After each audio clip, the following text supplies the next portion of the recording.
আমাদের এখানে যারা কাউন্সিলর, আমাদের এখানে যারা ডেলিগেট, যারা প্রত্যেক ওয়ার্ডের প্রেসিডেন্ট হয়েছে, সেক্রেটারি হয়েছে, ইউনিয়নের প্রেসিডেন্ট হয়েছে, সেক্রেটারি হয়েছে, অঙ্গ সম্মেলনের দায়িত্বে আছেন, তাদের নেতৃত্বে আমরা এই দলকে একত্রিত করবো, একত্রিত রাখবো এবং আগামী নির্বাচনে তাদের শীষের যে পতাকা, সেই পতাকাকে আমরা উদীয়মান রাখতে ইনশাআল্লাহ তারেক রহমানের।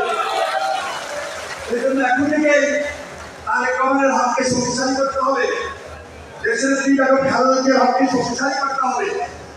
আমি আপনাদের সবাইকে সংগ্রামী সালাম জানাই, অভিনন্দন জানাই। আমাদের যুবদল নেতা সোহেল আলম রামগঞ্জের বাড়িটা, আমাদের কেন্দ্রীয় নেতা, তাকে আমি আন্তরিকভাবে মোবারকবাদ জানাই এবং ধন্যবাদ জানাই। আমি জানি আমাদের এত পরিচয়ের মাঝখানে অনেক ব্যক্তিবৃন্দের নাম হয়তো আমি ভুলে বলি নাই, আমি এখান থেকে সবাইকে ফাইন্ড আউট করতে পারছি না। নাসির শেখ যদিও লন্ডনের নেতা, কিন্তু বাড়ির কাজ বলতে তাকে আমি আন্তরিকভাবে মোবারকবাদ জানাই। আমাদের এখানে আমাদের লক্ষ্মীপুর পৌরসভা সদাগর ফারুক জয়েন্ট কনভেনর উপস্থিত রয়েছে, তাকে ধন্যবাদ জানাই। এবং হেলাল আমাদের জয়েন্ট কনভেনর ছিলেন, হেলাল, তাকে আমি আন্তরিকভাবে মোবারকবাদ জানাই, ধন্যবাদ জানাই। এবং আমাদের পৌরসভা নির্বাচিত প্রেসিডেন্ট জিলানি আমাদের উপস্থিত রয়েছে, তাকে ধন্যবাদ জানাই।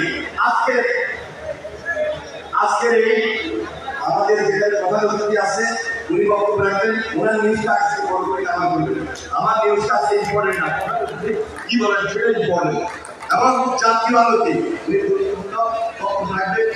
সবাইকে আমি সংগ্রামী সালাম এবং অভিনন্দন জানিয়ে আজকের এই সম্মেলনের শুভ উদ্বোধন ঘোষণা করছি। খোদা হাফেজ। বাংলাদেশ জিন্দাবাদ, জাতীয়তাবাদী দল জিন্দাবাদ, শহীদ জওয়ান জিন্দাবাদ। আসসালামু আলাইকুম।